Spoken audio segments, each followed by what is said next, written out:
Declines in your KPIs are not always a bad thing. It's really important to look at the data that you're receiving in context of what it is that you're trying to achieve, and ideally figure out if those things that you're seeing are what you'd expect them to see, whether that's increases or declines. So really going back to your goals, thinking what would be the best thing that would help me to know if this was successful.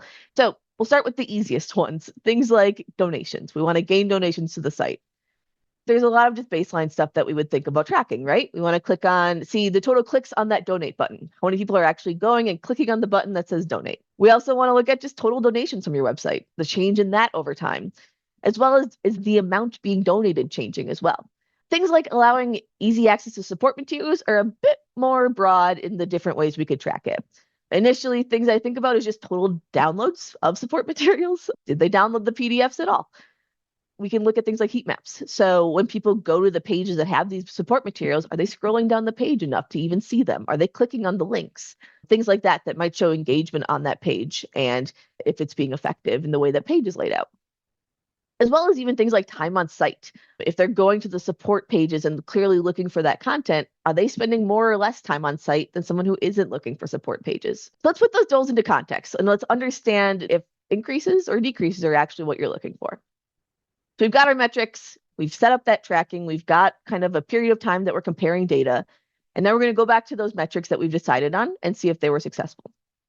So gaining donations, we tracked clicks on the donate button, total donations, and amount donated. This one is pretty straightforward. We want those all to increase. That one is pretty straightforward. Where it gets more complicated with things like this, allowing users easy access to support materials. Well, for these first two, the total PDF downloads and the heat maps, we want those to improve in some way. We want more PDF downloads because it shows that they're finding those support materials.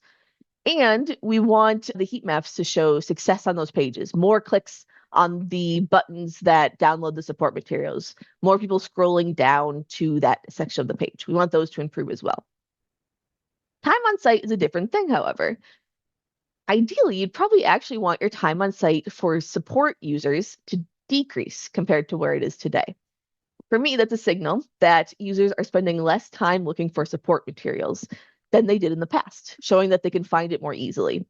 Typically, when a user is coming to the site to access support materials, they're coming with a mission in mind. They're not going there to look through the site and browse for products. They've got a problem with whatever your product is that they're working with, and they need help from the support documentation to download that and to get the resources they need to improve their problem that they're working through. So they want to do that as quickly as possible. They don't want to spend time meandering the site and go backtracking to try and find it. So if that time on site goes down, that's a sign that they have found those materials more easily and that it's actually a good thing for those users that they are able to do that more efficiently. So we'll go back to this example with all of these negative metrics after launch and the owner of the website being incredibly happy with that. And we're actually going to go back to what her goals were going into, in this case, a website redesign. One of her biggest goals was to streamline and simplify their navigation. They had a very large website with lots of different help documentation and informational articles and all sorts of stuff. And they wanted to make it much more easy for people to find exactly what they were looking for and not get kind of caught up in all of the content on the site.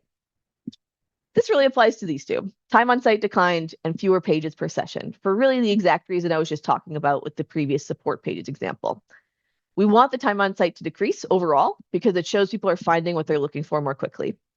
We also want people to go to fewer pages per session because it shows that they don't have to click through multiple layers of content or multiple pages going back and forth to find what they're looking for. They're coming in and they're finding what they're looking for quickly.